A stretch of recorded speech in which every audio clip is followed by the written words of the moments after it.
ముఖ్యంగా భగవద్గీతకు సంబంధించినటువంటి శ్లోకాలు కానివ్వండి, ఉమ్, లేదా గీత చెప్తున్నటువంటి శ్రీకృష్ణుడు ఉంటాడు కదా, ఉమ్, శ్రీకృష్ణార్జులు ఉమ్, గీతా సారాంశం అని చెప్పి ఎక్కువగా మనకు పటాలు తిరుగుతుంటాయి. ఉమ్. అలాంటిది కూడా తప్పనిసరిగా పిల్లల బెడ్రూమ్లో పెట్టవచ్చు. ఆహా.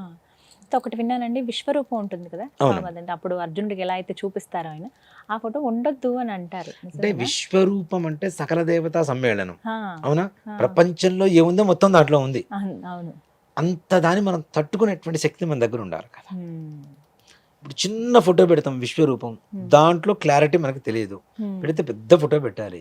అంత పెద్ద ఫోటో పెట్టి దాన్ని ఆరాధించలేక ఉమ్.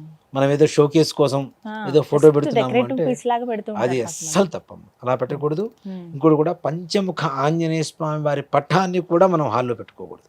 పెట్టుకోవద్దు. అస్సలు బెడ్రూమ్స్లో కానీ హాల్లో కానీ పెట్టవద్దు అనే చెప్తాను. ఉమ్, పంచముఖ హనుమాన్ చాలా రౌద్రంగా ఉంటుంది. ఉమ్, దాని వల్ల కూడా చాలామంది కొన్ని దెబ్బలు తిన్నటువంటి వాడు కొంతమంది ఉన్నారు. నా దగ్గర వచ్చి చాలా మంది చెప్తూ ఉంటారు. ఉమ్. ఆంజనేయ స్వామి వారిని పెట్టుకోవచ్చు. అసలు రాముల వారితో ఉండేటువంటి ఆంజనేయ స్వామి వారు అంటే Yes, రాముల వారి జీవితం చేస్తూ ఉంటాడు కాబట్టి ఏ బాధ లేదు, ఆ, సపరివార సమేతంగా. ఉమ్. కాబట్టి పంచముఖ ఆంజనేయ స్వామి వారి పటాలు కూడా ఇంట్లో పెట్టుకోవడం అనేది అంత శ్రేయస్కరం అయితే కాదు.